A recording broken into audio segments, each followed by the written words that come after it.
Hello there, geeks and gamers. I'm MarcTheCyborg, and I'm here to talk to you about some sexy new release games coming out in October 2020. So without further ado...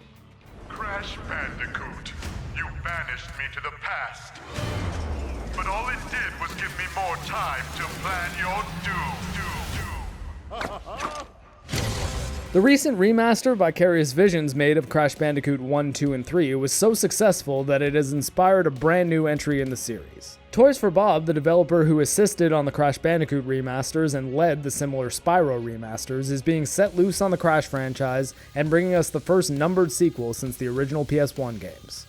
Toys for Bob is taking a few chances with the formula, giving you the choice between playing as either Crash or Coco during the main campaign levels, while letting you control Cortex, Tana, and Dingodile in alternate timeline levels, which should provide some gameplay variety. You also have the ability to play variant versions of levels, like one where you have a black and white level that you're painting color into, or another where you're playing a level backwards, because apparently backwards stuff is really in these days. They're also making an effort to please both modern gamers and the hardcore Crash community by giving players the option to have limited lives for an added level of challenge and tension in a retro mode, or unlimited lives and a death counter in modern mode. The Crash Insane trilogy has made the recent Super Mario 3D All-Stars seem like a lazy, dated collection in comparison, but I suppose we'll find out if a new Crash game can compete with the likes of Mario Odyssey on October 2nd when Crash Bandicoot 4, It's About Time, launches on PS4 and Xbox One. Sir, we have incoming. Flag, come in. Cobra bats everywhere. We're completely outnumbered. No other member of the Geeks and Gamers team has any say in which games I include in these videos, but I've got enough awareness to know that if I did not include G.I. Joe Operation Blackout, Jeremy would probably fire me. Maybe even have me killed. October 13th. We are so close. I will buy this game. I will stream this game. I can't wait. I am so freaking hyped. G.I. Joe has been around since before I was born, but the series really developed an identity of its own outside of Army Dolls for Boys in the 1980s when the cartoon started. That show kicked off a zany world of military factions full of superheroes and supervillains, each with their own traits, specialties, and visual designs. Operation Blackout is based on the recent IDW comic and features a co-op campaign and a variety of multiplayer modes, which can be tackled with 12 playable characters across Joe and Cobra. The game definitely has a Fortnite vibe, so I'm not sure how well it will click with me personally, but if you're into the franchise or are just feeling the void of zany superhero secret agents after the tragic cancellation of the Venture Brothers... What are you guys waiting for? Okay, we'll mix it up, but no tummy punches. I really do gotta pee.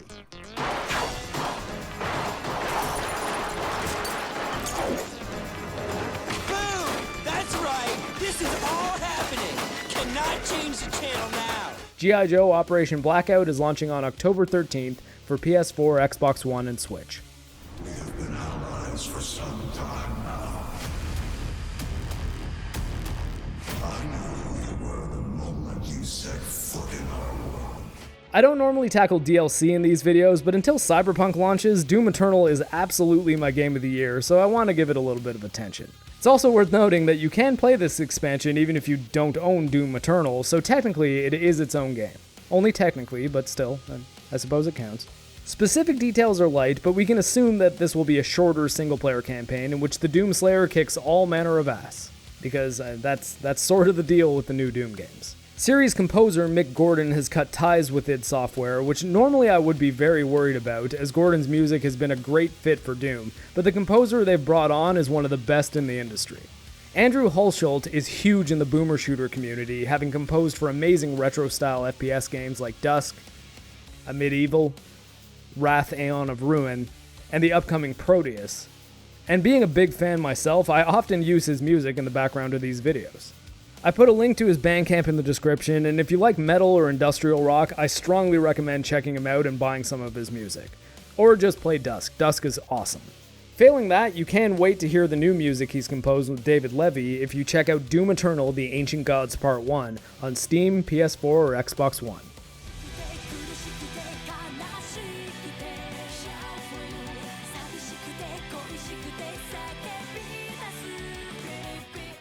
With my work schedule firing back up, I've had a lot less time to blaze through the Trails series, so I'm still on Cold Steel 1 right now, but the Avengers Endgame of Trails is launching in North America on PS4 first on October 27th.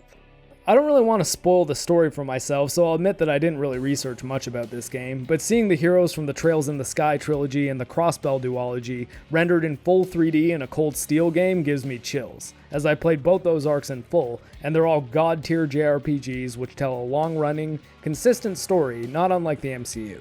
If you consider yourself a fan of JRPGs and haven't played the Trails series, I can't recommend it enough, and I can't wait to get through the rest of the Cold Steel game so I can see the heroes of Erebonia, Liberl, and Crossbell team up to take down Ouroboros. Like I said, you can recruit anyone, and I mean bloody anyone. Him, her, everyone is a secret weapon. Watch Dogs was one of the most disappointing games of the past generation for me.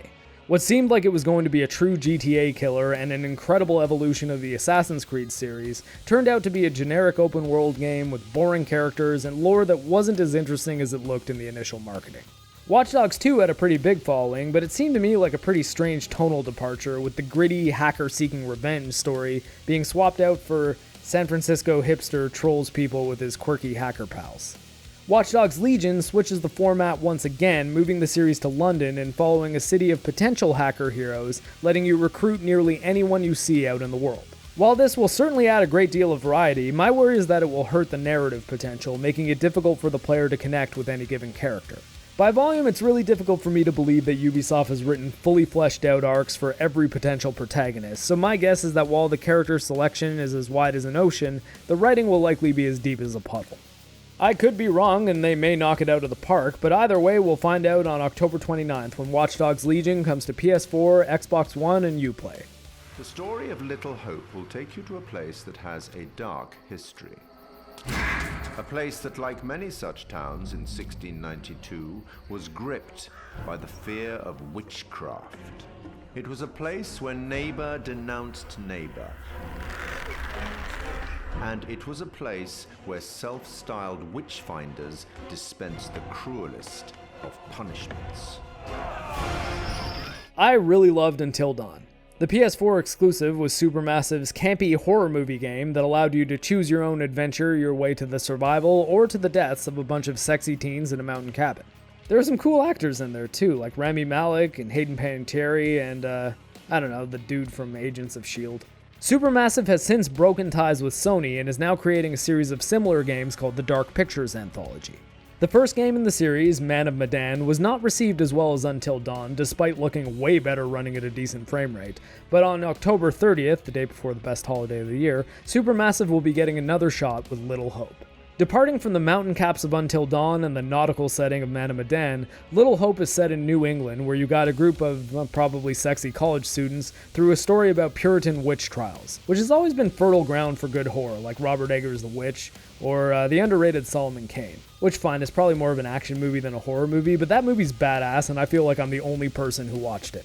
Hopefully it will be received better than Man of Medan, but if you're up for some quick-time event-led interactive horror this Halloween, check out Little Hope on Steam, PS4, or Xbox One.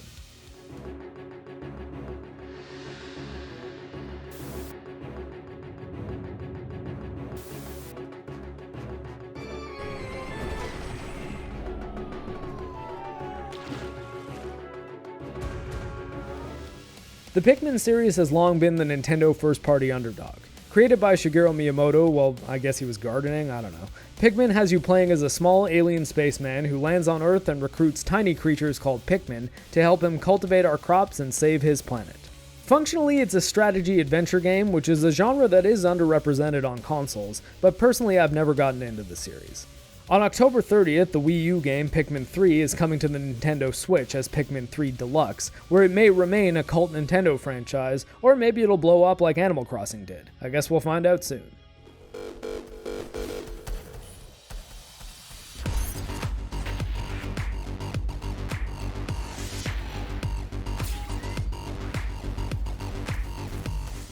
If you're pumped for Cyberpunk 2077 next month and feel like getting your feet, or maybe even just your robot foot, wet with the cyberpunk genre, Ghostrunner might have you covered.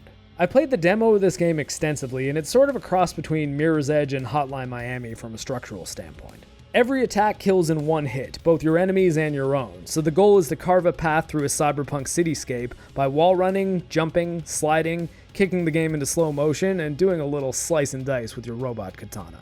As the cyberpunk genre and skill-based first-person action games are both near and dear to my heart, I will definitely be checking out Ghostrunner and will let you know how it is sometime after October 27th when it launches on GOG, Steam, PS4, and Xbox One.